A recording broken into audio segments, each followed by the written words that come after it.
Welcome to our Death Rituals series, a series dedicated to exploring how cultures around the world honor death, grief, and remembrance. From the vibrant altars of Dia de los Muertos to the quiet precision of traditional embalming, from indigenous mourning ceremonies to the inked memorials of modern tattooists. Each episode uncovers how humans give meaning to loss through ritual, through intimate conversations with those who tend to death, museum curators, artists, cultural leaders, and funeral professionals. We look at how ceremony, creativity, and community transform grief into connection. It's about the universal ways we celebrate, remember, and carry forward the lives of those who came before us. Revealing how we face death says everything about how we choose to live. Our guest today is Blake Hutchings. Blake is a Humanist Celebrant accredited by Humanists UK. He creates non-religious ceremonies for weddings, funerals, and naming days, working closely with individuals and families to ensure each ceremony reflects their values, stories, and relationships. Blake has over 20 years of experience in public speaking, performance, and creative writing, skills he brings directly into a celebrant practice. His approach is rooted in careful listening and clear communication, with a focus on making ceremonies personal without being prescriptive or religious. A humanist in practice long before formally identifying as one, Blake now works with the Humanist UK framework to support people through major life moments,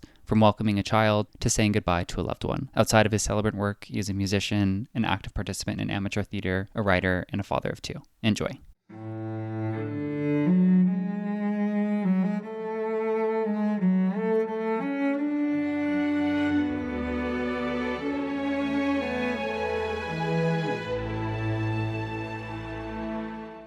Blake Hutchings, thank you so much for joining me today. I'm delighted to talk with you about your work as a celebrant and Humanist UK as well.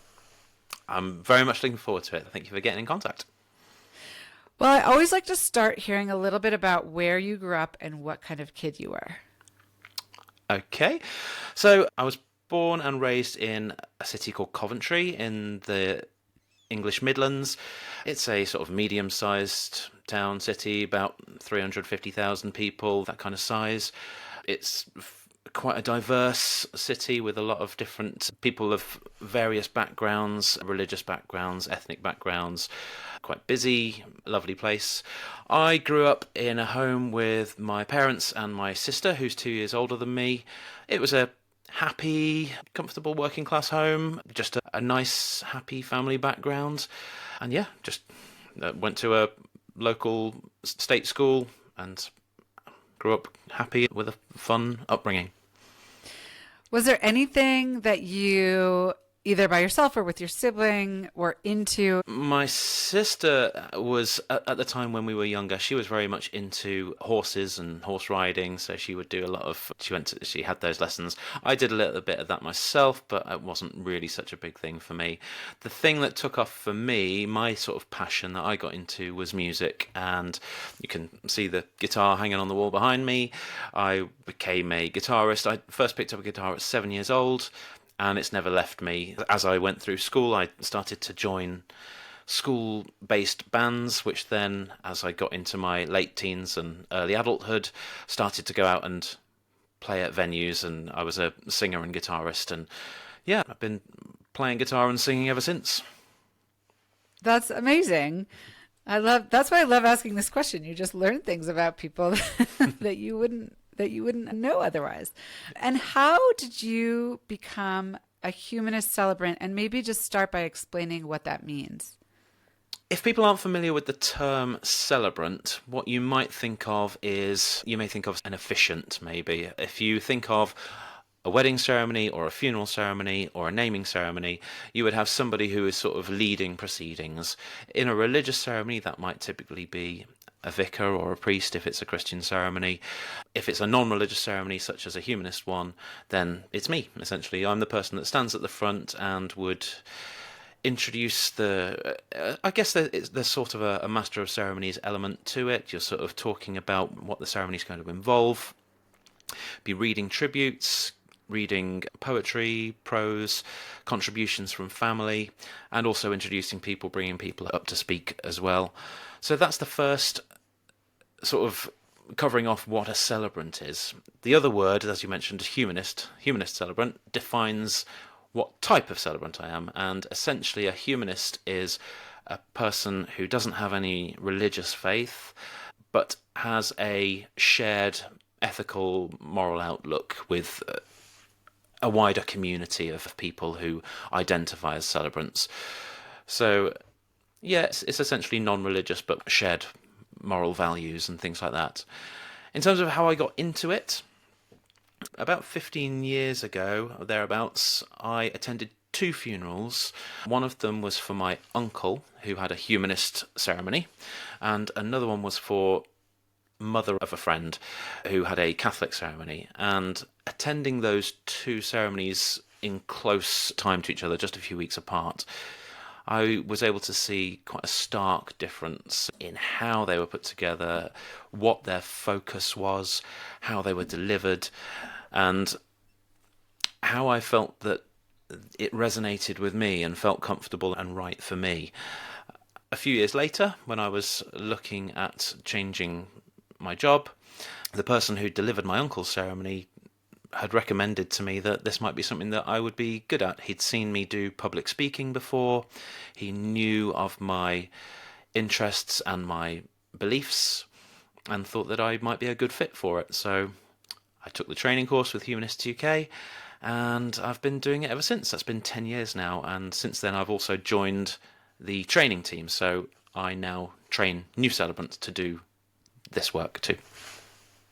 So tell us a little bit more about what was different in the 2 funeral ceremonies that really got you thinking about this. And I should say, in all of our discussions, everybody can have their own beliefs. Mm-hmm. And I think it's just, so for some people, a Catholic ceremony is going to be perfect. Okay. And for some, it will not. And this is really, I think people know more about the Catholic ceremonies than the humanist ceremonies. And it's just useful for people to hear that there are other options and to learn in depth about them. So I just want to say that at the outset. But for you personally, tell us a little bit about the difference that you observed and probably just felt at these 2 different ceremonies.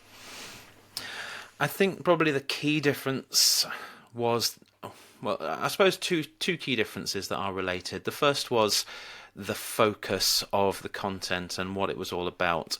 It very much felt like with the humanist ceremony that I went to, all of the content was about the person that had died. It was a real tribute to my uncle, with also a little bit of talk about how it affects the feelings of the people that are left behind.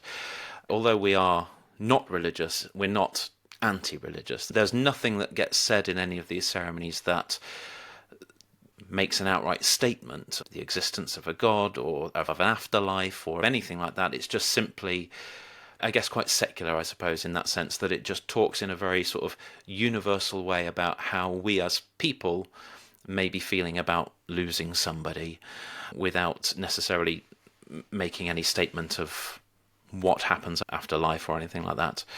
I felt a little when I've attended religious ceremonies, that when there is talk about the religious side of things, because the statements that are made are often made as in sort of a matter-of-fact way, if you don't share that view, then it can be quite jarring, because you may be thinking, I just happened to have mentioned that it was a Catholic ceremony that I attended before, but not to single out Catholic ceremonies at all, but just religious ceremonies in general. If there is a statement that's made that you don't feel sits right with you, then it can affect the feeling and the receptiveness of you for the rest of the ceremony, which is why I suppose in humanist ceremonies we really try not to make any declarations or statements about things like that. We just focus on the human.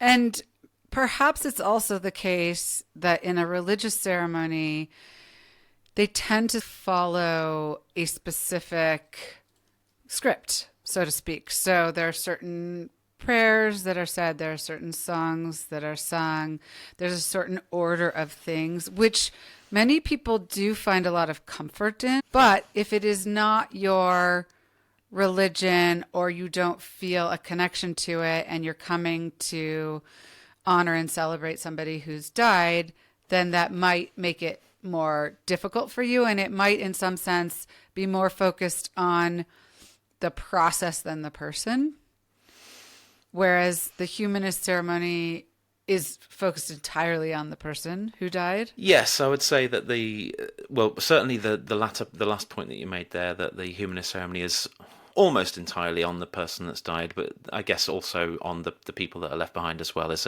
an also part of the focus there, and the human connections that we've made through them. I don't really know too much about how religious ceremonies are structured and whether they do follow scripts. And I am aware that some do, but I certainly couldn't say that's universal across the board for religious ceremonies. I'm sure that there are some that are very open to making them much more personal, and I think that's a good thing. I think that my personal taste says that I like to see them focused on the person. So tell us a little bit about the training that you undertook to become a humanist celebrant and that now you're involved in to help new people become celebrants. What does that entail? So it's a 3-stage training course where the first day is we meet together with the training cohort online and discuss. The first day is really sort of, I guess, for everybody to sort of check that this is right for you. It gives you an overview of what the job involves. It gives you an opportunity to discuss with others your understanding of humanism and make sure that you feel that you are comfortable identifying as such, and talks a little bit about some of the key skills that are involved in the job. And then in the second stage, it's a weekend where everybody gets together in person, and we start to explore things like how you might deal with a grieving family if you're going to visit them, to have a conversation with them about the person that's died so that you can start pulling together content for a tribute. We have writing exercises where we see the kind of tributes that people can put together, giving lots of feedback and development on that. It's a really useful experience to be able to observe how other people are doing things as well, so that you can pick up ideas. It's a very collaborative, very supportive environment that people go into in these. It's also, of course, an opportunity to practice public speaking, so we give training on that to make sure that people are comfortable with it, that they know some of the techniques that are going to support a delivery for a ceremony. And then in the final part of the training, which is another weekend where everybody gets together, there are some more of those key skill developments, but also we would then deliver a mock funeral ceremony. So they would be given a case study, they would write the ceremony, and we'd go to a local crematorium and deliver the ceremony in as real a setting as possible. And again, feedback comes from that. People are in between stages, they're writing assignments. These are sort of case study funeral ceremonies.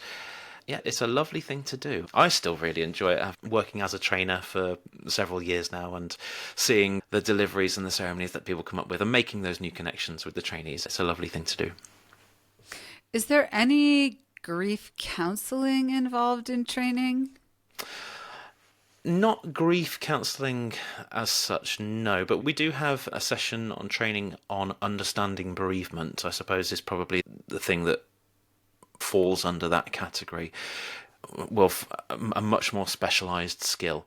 So although we do sometimes have people that come to the training that do already possess that skill, and they may be able to share pointers and advice to others that are on the course, we do try to always make sure that we are getting across that we're not here to provide training on how to do grief counselling. It's a very specific skill that would require a different type of training. I say we do help people understand the feelings that people are going through in grief and in bereavement, and perhaps how to recognise if somebody might be more vulnerable and more in need of a certain counselling, with the possibility of finding ways to perhaps gently find ways to get them any support if they need it. And tell us how it works at the Humanist UK. So let's say I want to have a humanist funeral. Do I go online? Do I choose my celebrant? Tell us a little bit about how that works. The most common way that it works is that humanist celebrants will be developing relationships with local funeral directors. So most of the time, families, once somebody has died, they will get, their first port of call will be to a local funeral director. And the funeral director will say to them, what kind of ceremony do you want? And if they say that the person was not religious, then they may say, well, have you considered a humanist ceremony? And they may have a list of celebrants who are local to them. So I would be on a local list for the funeral directors around my area. That is probably the most common way. But another alternative is that some people are looking us up on the Humanist UK website and selecting us directly. So people may go on to just type into Google, find a humanist funeral celebrant, and it takes you to a link. You type in your address and it shows you who are the people most local to you. And then they can look through our profiles. They can look at one person and think, no, I think I prefer this one. What they've said about themselves sounds more in keeping with what we feel would be right for our loved one, whoever that might be. So yes, so there is the opportunity for people to select them themselves. And I think also if they do take that other route, the first route that I mentioned with funeral directors, the funeral director will suggest somebody to them that they've worked with before, and they'll be able to give a recommendation depending on what they've seen. They will probably give 2 or 3 names as well. The families can look and make a decision there too.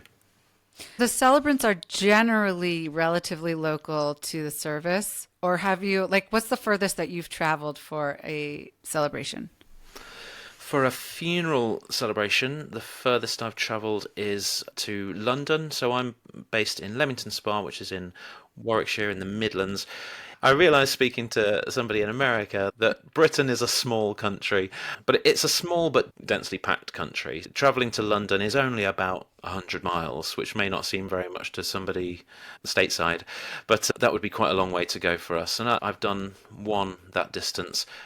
The vast majority are within a fairly small radius, and I've done the odd 1 or 2 that are midway, maybe 30, 40 miles as well. Okay. And how often is it that the person who is the celebration is for, in other words, the person who ends up dying, is the person who chooses you versus the family? It's quite common that the person that has died has made a special request that they want a humanist ceremony. That's quite common. It's also somewhat common that they may have left a note to their family that they've said, well, I saw a ceremony that was delivered by this person. His name was Blake Hutchings, and I'd like him to do my ceremony, and then they would pass it on. I often get, at the end of a funeral ceremony, people walking out and asking for a card so that they can contact me when the time comes for them.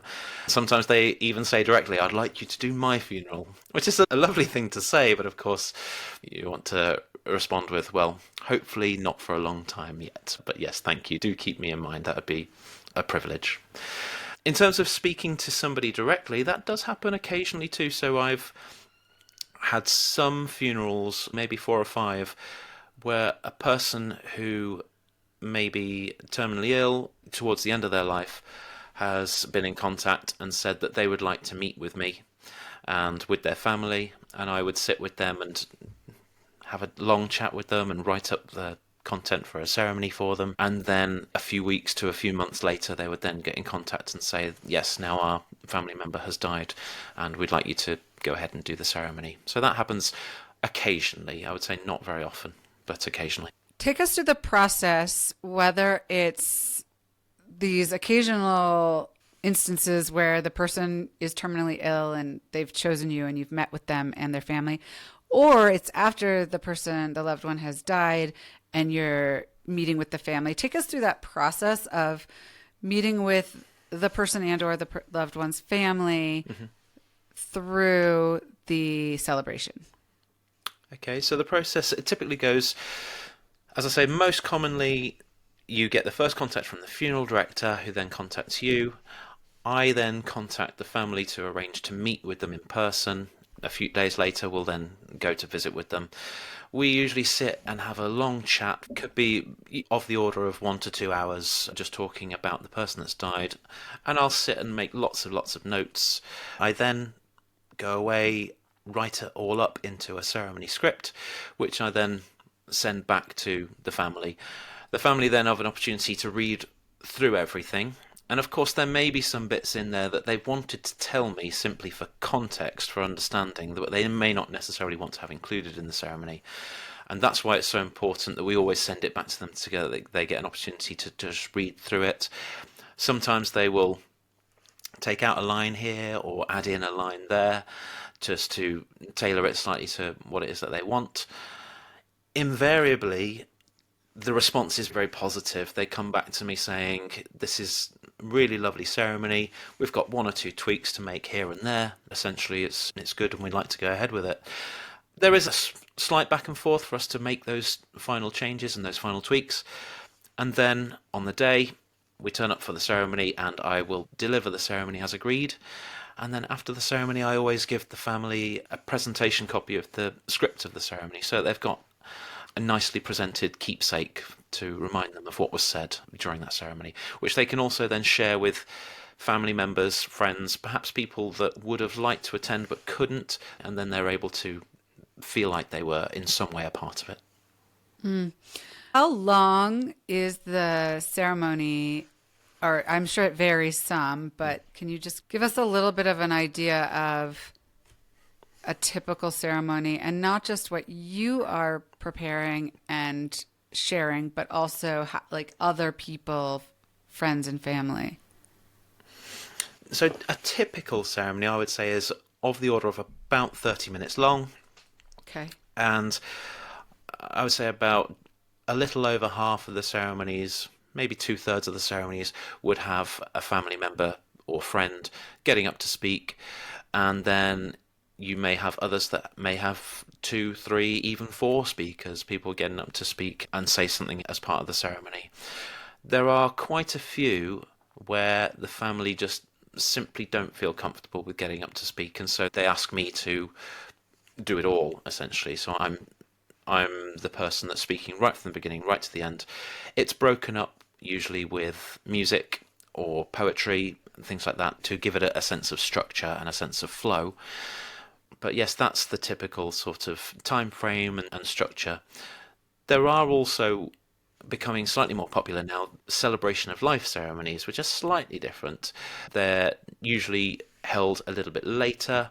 It's not held at a traditional venue such as a crematorium or a burial ground, but instead would be held at somewhere like a village hall or a community centre, or even just a pub back room where family can get together. And for ceremonies like that, the time frame is much more relaxed. It can go on for much longer.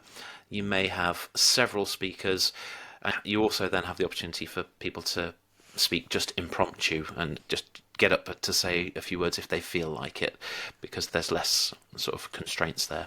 And I was thinking about this when you're talking about the 1 to 2 hours that you spend with the family and or the person who is terminally ill.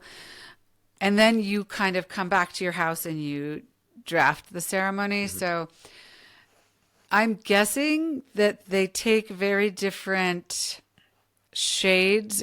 Like some people are very funny and the humor was a big part of their lives. Some people were very serious, and I am wondering how much of that you take into account in your drafting of the ceremony, because I've been to funerals where people are laughing. You know, mm-hmm. Whoever's leading the ceremony is telling stories and everybody's laughing. And then I've also been to funerals where that nobody is laughing. It doesn't happen at all. So I'm just wondering, I think a big part of what you're doing is you're really capturing the essence of the person who has died.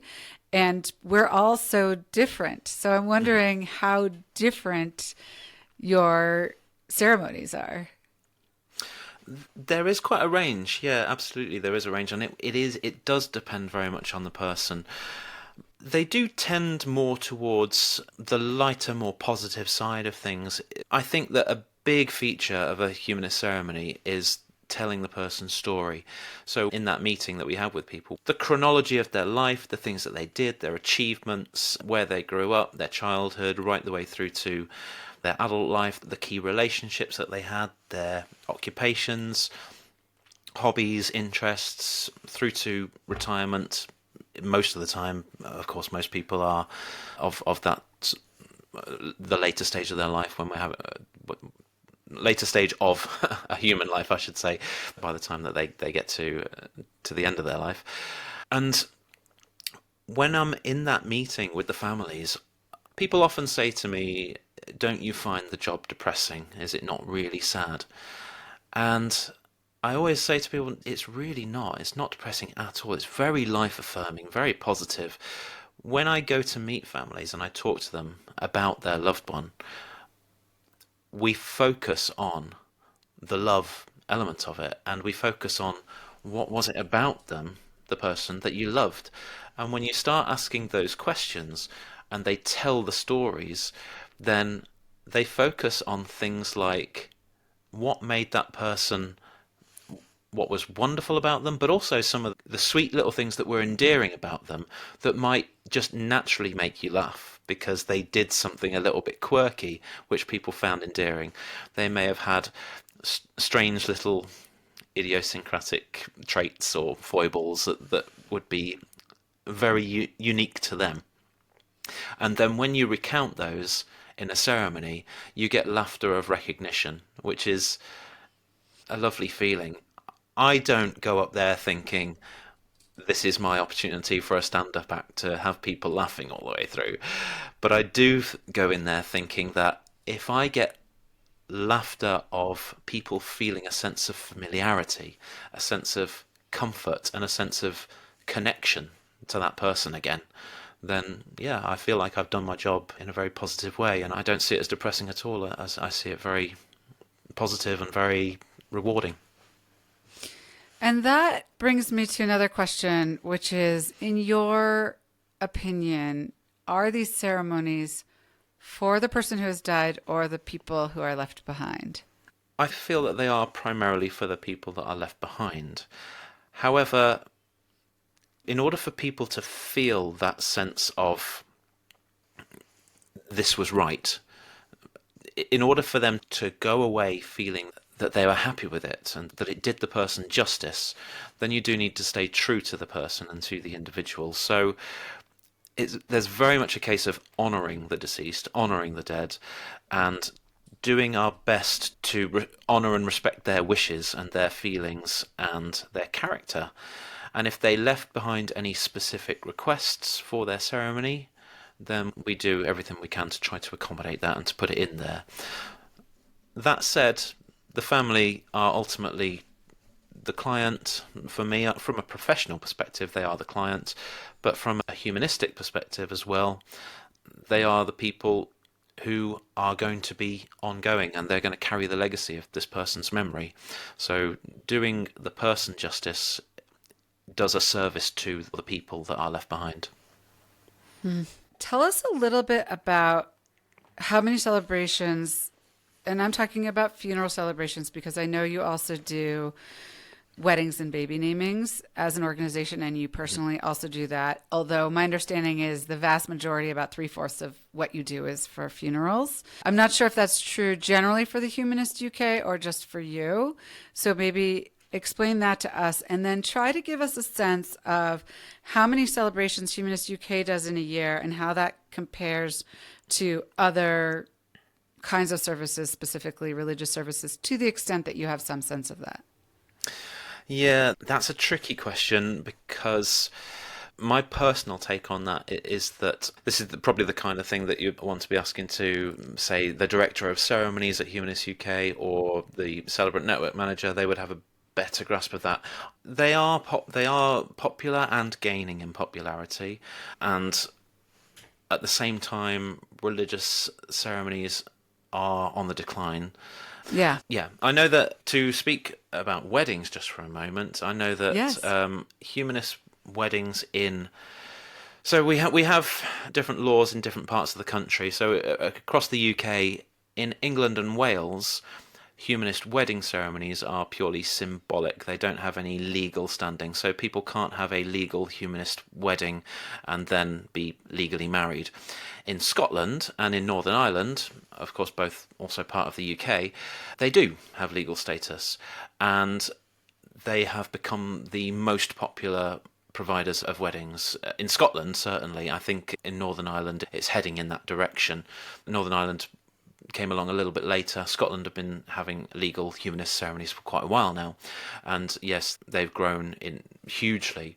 We do know that marriage law is due to be changed at some point in the, we hope, near future in England and Wales, and the hope is there that then more people will be able to have a legally binding humanist wedding too.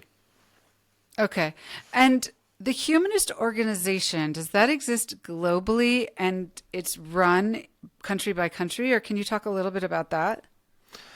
So there is, I think there's an organisation called Humanists International, which connects all of the humanist organisations in different countries around the world. I'm not sure exactly how that is all tied together, but Humanists UK is a standalone organisation, a charity within the UK that just has connections and good, strong working relationships with other humanist organisations around the world. I'm not sure exactly how they are connected together. And do you know how long the Humanist UK has been around? Yep, so I think it's just coming up to its 130th year. So it's been going for, yeah. It changed its name about 8 or 9 years ago, and it became Humanists UK. Before that, it was the British Humanist Association. And that started, like I say, about 130 years ago. And it started out, its primary purpose at the time was to provide non-religious ceremonies for people, particularly funerals in the early days, and then developed into other ceremonies, and has grown into a charity that also now seeks to represent humanists and people without religion for things like political campaigns, to try to support secular interests and to try to make a fairer world and a fairer law system based on trying to eliminate discrimination by religious belief. Interesting. Okay. How is your preparation for a humanist funeral different than it would be for a wedding or a baby naming ceremony? Or is it similar? The basic process is quite similar. You have the contact, the meeting, the writing of the ceremony, the back and forth, the delivery of the ceremony, and then the wrapping up afterwards, the tying up of the loose ends afterwards. The big difference is typically the timescale that you're working on. So for a funeral, you'll be getting a contact with the family, and you need to have it done much more quickly.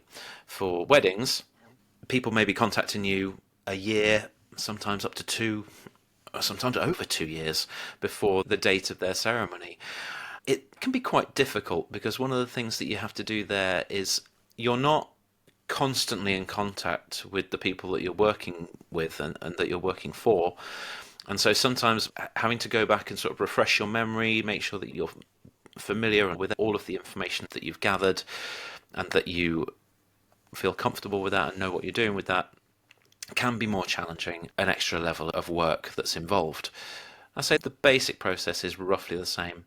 Another key difference, I think, is that for funerals, quite typically they tend to follow a more common pattern and structure, whereas with naming ceremonies or weddings, there's much more input from the families and the couples that you're working with to make it much more unique, different, bespoke. You may never do 2 ceremonies that run in a same way.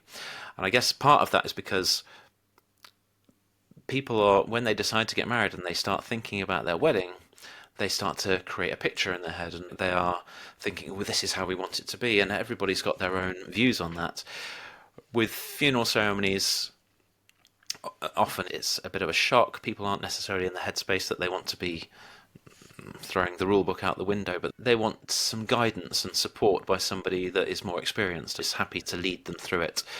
So that's also another big difference. There's much more guidance and support coming from us for funerals, whereas for weddings, it's more we can help you create your vision. Right. Okay. Now, coming back to funerals, we talked before about how you really try not to talk about concepts of like the afterlife or what happens after death. Tell us a little bit about how do you leave things with people? So obviously you're very focused on the person who's died and telling the story of their life, both what they accomplished and sort of, I love this, like their quirks and like getting, the real them and honoring the real them. How do you sort of close a ceremony? How is there a sense of closure at the end when you're not talking about what happens after death? Yeah, so there is a section towards the end of a ceremony that we call the committal, which is essentially an opportunity for a final goodbye. And in a burial ceremony, that is typically at the part of the country where I live, it's common to have the committal part in a burial ceremony as the coffin is being lowered. So the coffin's lowered into the ground, and it's an opportunity for people to say a collective goodbye. And in that sense, it brings that sort of sense of closure. Of course, the moment when somebody dies is beyond the control of us. We can't choose when we lose somebody. That is completely beyond our control and it's taken from us. Having that opportunity at a later time to gather together and say, okay, now we're saying goodbye, gives people a bit more of an opportunity to mentally prepare, to mentally feel that, okay, we've had the opportunity to say goodbye on our terms. At a crematorium ceremony, it's becoming far more common now for curtains around the coffin to remain open, and then that way, as people leave the ceremony, they quite often will then approach the coffin and say a personal, private, quiet goodbye before leaving. That's quite a common thing too. I guess how they get that sense of closure, I suppose. So you talked about sort of a collective goodbye at a graveside. Is everybody saying goodbye at the same time, or is it like they're coming one after the other? Is it a group gathering ritual, or is it more of an individual thing? No, it's really just more of an opportunity for people to... It can be a very simple, small act, like, for example, in a cremation ceremony, just simply saying, now is the time where we've come to the committal. If you feel able, please stand. And just taking that action of standing, and then as the celebrant reads the words, saying a final goodbye on behalf of the family and friends. So people are typically not... It's not that the mourners and the people that are gathering there are actually speaking or saying that goodbye, but that typically the celebrant is the person that's doing that's actually using those words, saying goodbye to the person that's died, saying it on behalf of the people that are there, but for the mourners and the people there to have that opportunity to just do a little action of just, even if it's just as simple as standing, then there's that. It could also be at a graveside, it could be things like casting some earth into the grave, onto the coffin, and that is their physical gesture.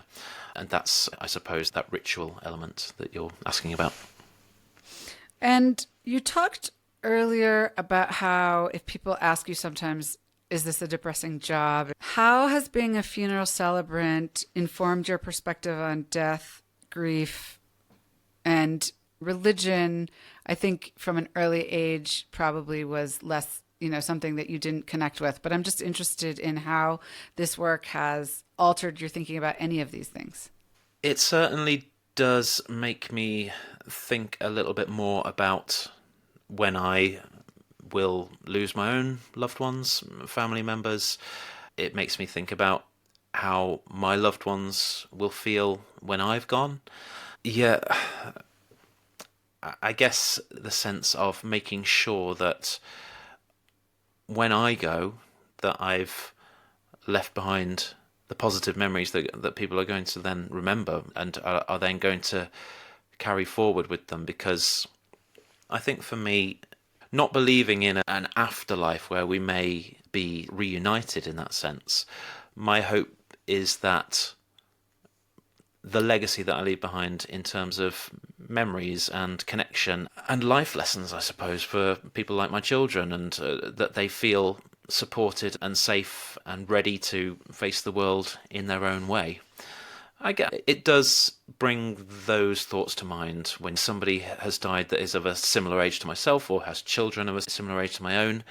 It certainly brings those thoughts to mind. And similarly, if it's somebody that reminds me of one of my parents, who I'm very happy to say are both still with us, then again it makes me think about wanting to make sure that I make the most of my time with them. And just before coming on this, I've been round to visit my parents earlier this afternoon, which was lovely to do. It's basically a reminder to live every day the life that you want to be remembered for living. And staying true to your values and making sure that the impact that you're leaving is a positive one. Sure. I love that. I do an annual series that has some relation to death and dying. And the primary reason is that I think we don't generally think or talk about death enough, even though it is the most inevitable thing in our lives.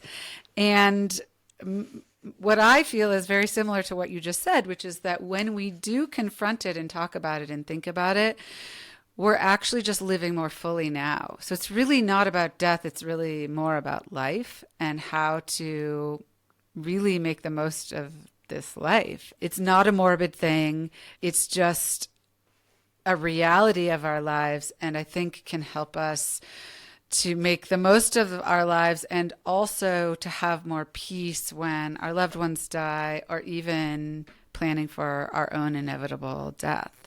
So it's really interesting that that's sort of the impact that it's had on you. Yeah, absolutely. It's really highlighted the strength of feeling of love, essentially. Not to minimize the sense, of course, the sense of grief, the sense of loss that people are experiencing can be incredibly sad and all-consuming and deep, and it can be the kind of thing that people will feel for the rest of their lives. However, the other side of that is that the reason they're feeling that is often because of how loved that person was. And so to be able to be going in to meet with this family, meet with these people and say, tell me all about this person, tell me the best things that you remember with them. I've had meetings with families where at the end of them people have said to me, it's the first time I've laughed since they died. It's the first time I've smiled, and it's been lovely to focus on all the positive and all the happy memories. And yeah, I think it does help. I think and I'm humbled to be able to take on that role. You shared earlier that sometimes at the end of a celebration, people will ask for a card or how to get in touch with you. Can you give us a little bit more about some specific feedback that you've received about a celebration that really made you feel good about the work that you did and the honoring the person who died? Yeah, so I do often get people coming up to me after the ceremony who say to me that they are religious or that they're not humanist, but that they loved the ceremony and that they thought it was really good. And I think that makes me feel that I've measured it just right, because as I said earlier on, my key is to make sure that everybody in there is acknowledged for their humanity and is brought in and included because of that humanity that we share, not about what we believe. And it's not about putting my beliefs out there or the beliefs of Humanists UK. It's just simply about making sure that we're focusing on the commonalities between us all. So I am proud that I get people coming up to me that say that they're not humanist, but that they enjoyed the ceremony and that it was very fitting. I've had ceremonies where people come to me and ask whether I knew the person. And I say, no, I never did. And they say, because it felt as though you did. It felt as though you knew them really well. And it's always down to the fact that the families that I deal with are so willing to tell me all about this person and to create this tribute that captures their character. I always say, I hope it did them justice. And they say, yes, it did.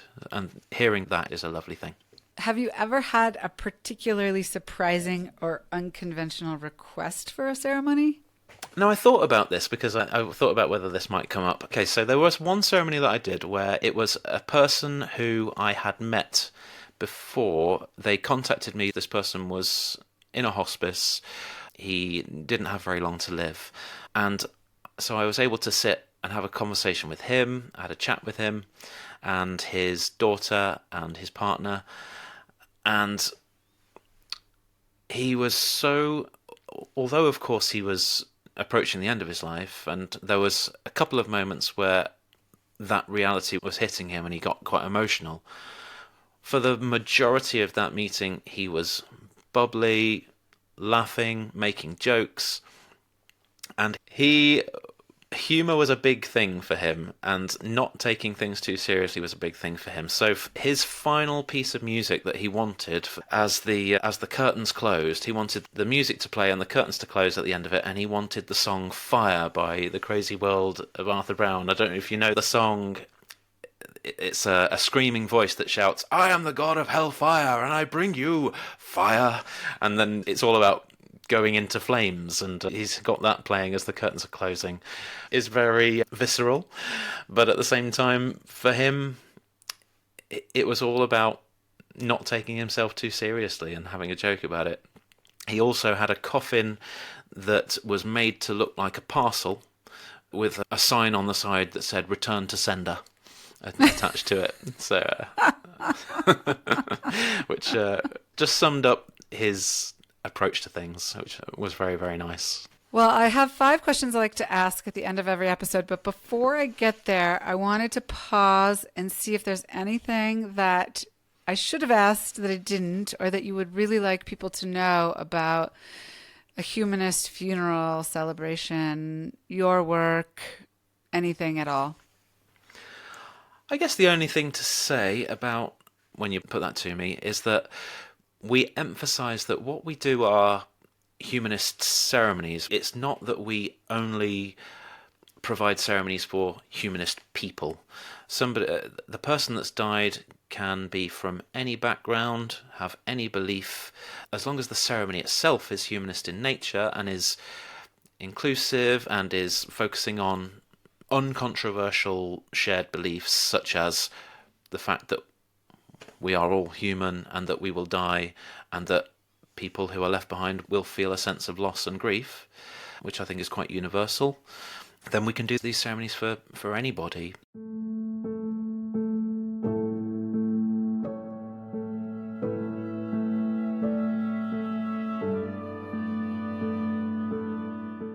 Here are my last 5 questions. So the first one is, as we explore in my brand, Amatand, which stands for to take care of your soul, objects can hold a lot of meaning for us. They can tie us to the past, enable us to enjoy the present, or even take us into the future. Can you share an object from your life, whether you still have it or not, that holds a lot of meaning for you, and tell us why? You may be able to tell from what's just hanging on the wall over my shoulder just behind me, which is my guitar that's hanging on the wall over my shoulder. Yeah, I first picked up guitar at the age of 7, and as I said earlier, it is now a connection to my past, to my present, to my future. It feels like it's a core part of my identity. I told the story a little while back to some other friends of mine. Last year, I went on a family holiday with my wife and her family, including her 2 sisters and my nieces and nephews. So there were 6 children, my 2 children plus my 4 nieces and nephews. And they decided they were going to put on a show for all the family. They created little place cards for people to sit down so you had your seat. For everybody, they'd put little pictures and diagrams, and for me, they'd put my name and guitar and music things all around it. So it's, yeah, to know that that is seen as a core part of my identity to the next generation, I suppose. I mean, it was, my parents quickly saw me as musical as I was a child. My contemporaries know me from performing, and now my children and my nieces and nephews all associate that with me. So yeah, my guitar. Amazing. Can you share a favorite tradition? It could be something from when you were a child, something you do with your children, anything at all. At the end of each day, when we sit down for dinner with my wife and my two children, we go around the table and ask for each other's highlight of the day. It's an opportunity for us to bring us back to the present and to share what's going on in our lives with each other. And we've been doing that for a few years now, and we try to do it. We try to do it every day when we remember. I'd say we do it about 90% of the time. But yeah, that's something that I intend to keep going, and I hope that when they have kids of their own, that's something that they will carry on doing with them too. Yeah, I've heard that tradition. It's a beautiful one. And I think your children are probably a bit younger than mine. Mine are teenagers now. And I think it gets a little trickier as they get older. So Yeah. I will hope you will be able to keep that going with them. I'll cling on to it. Are you in a phase in your life where you enjoy entertaining in your home? Why or why not? Yes, so just before we had children, my wife and I would frequently like to have people around, particularly at Christmas. We had this every Christmas. We did it for 10 years, where we had a gathering of friends that would come round, and it was almost sort of the highlight of our year. We would love having this gathering, and it grew over the years. So it started off the first year. It was actually, my wife started it off before we got together a year or two later, and it was just 3 or 4 friends that was just impromptu, and they did it again the next year, and then the next year I was on the scene, and we did it, and it just grew and grew and grew. We stopped that when it was starting to get a little bit hard to manage with the children and with friends moving on to another stages of their lives. But now that the kids are a little bit older and it's more fun to get them properly involved, yeah, we love to have our friends round, and we have a particular couple that we're close with that have children similar ages to our own that come around quite frequently, and yeah, we love to have them round and to host. So that's something that we really enjoy. Good. Do you have 1 or 2 top resources, books or websites, podcasts, anything to recommend? It doesn't have to be related to humanist celebrations. It could literally just be like a couple of your favorites. We have a lot of readers who listen and love to give book recommendations as well. There's a couple of podcasts that I listen to that have become a strong element of my life, really. There's one called The Skeptic's Guide to the Universe, which is a focus on science and critical thinking. I love that. And my last question is, what do you do for yourself? I mean, your music is probably a part of this, but do you have a practice, a focus, a habit, or daily routine that contributes to your success or well-being? Yeah, so I don't really have any strict routines that stand out to me. I think one thing that I do that I used to do a lot, I fell out of the habit of doing it, and I've tried to kickstart again, is to go for a run regularly. I used to do that quite a bit. I found that it was really a really positive experience to get that exercise.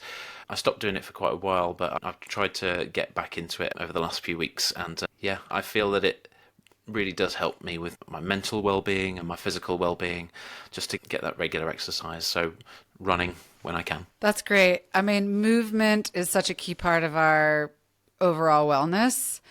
And so usually these responses are around some sort of movement, whether it's yoga or running or whatever it is, or some sort of meditation or breath work or journaling. And it's funny, people have very different routines. Some are first thing in the morning, have to get up before the rest of the household is up and have my quiet time. For some people, it's in the evening. So I think it's just helpful for people to hear the different things that are helping people sort of stay focused and centered and well. I think I have thought of one, actually, which is something that I do every single day, which is I am always the first up in the house. Immediately head straight downstairs, and I make my wife a morning cup of tea and myself a cup of coffee and drinks for the kids as well.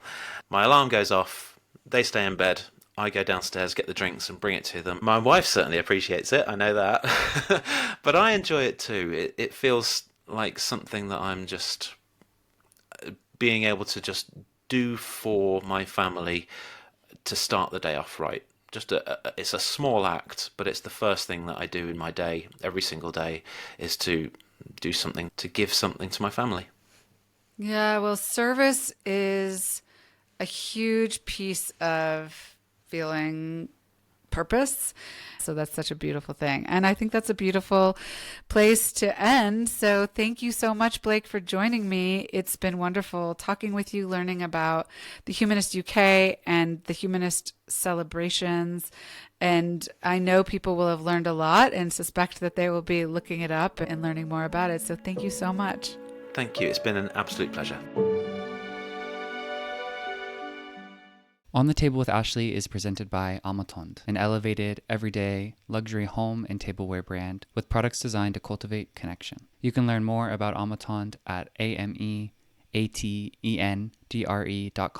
or on Instagram at Amatond. By subscribing to our newsletter on the Amatond website, you'll receive updates on new episodes as well as promotions relating to Amatond and Amatond's products. Send us an email at reachoutanytime@amatond.com if you have ideas for guests or series ideas you'd like to pass along. Thanks for listening.